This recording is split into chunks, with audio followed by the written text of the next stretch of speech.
Salam hər kəsə. Bugün sizə Amerika səfirlikləri barədə məlumat vermək istəyirəm. Artıq bilirsiniz ki, mart ayından bəri bütün dünyada Amerika səfirlikləri bağlanmışdır və normal viza verilmə prosedurları dayandırılmışdır. O cümlədən Green Card tutanlara da viza verilmə prosesi dayandırılmışdır.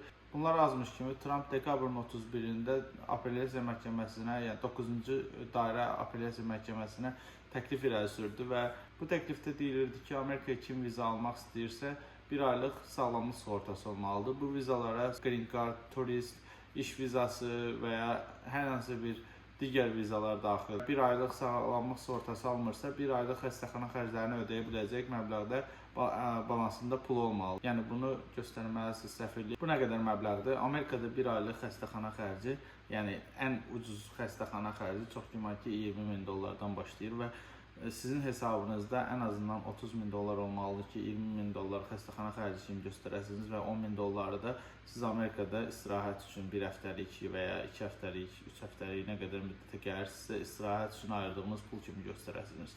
Green Card ilə gələnlər də həmçinin eyni vəziyyət olmalıdır. Minimum yenə də deyirəm 20-30 min tam olaraq rəsmi məbləğ göstərilməyib, çünki hələ ki məhkəmə irəli tarixə, yəni fevral ayının 6-sı səhv eləmirəmsə tarixə sürülüb və əgər qəbul olunsa, Amerikaya viza almaq istəyən hər kəs bu vizanı almalıdır. Və o cümlədən mart ayından bağlı olan səfirliklər yalnızca Amerika vətəndaşlarına xidmət edir və o halda xarici vətəndaşlara xidmət edir ki, təcili olaraq viza almaq istəyirsə, yəni emergency viza almaq istəyənlər Amerika səfirliklərindən viza ala bilərlər. Sadəcə Amerika səfirlikləri işləmir desələr də və bəzi bəndlərdə göstərirlər ki, təcili viza verilir. Bu deməkdir ki, Amerika səfirliyi işləyir, sadəcə yavaş işləyir və ancaq təcili, force majeure hallar olarsa və ya kiminsə ölüsü varsa, kiminsə təcili işi varsa, Amerikaya gəlmək istəyirsə, onda bu vizalar verilir və viza alıb Amerikaya gələ bilirsiniz.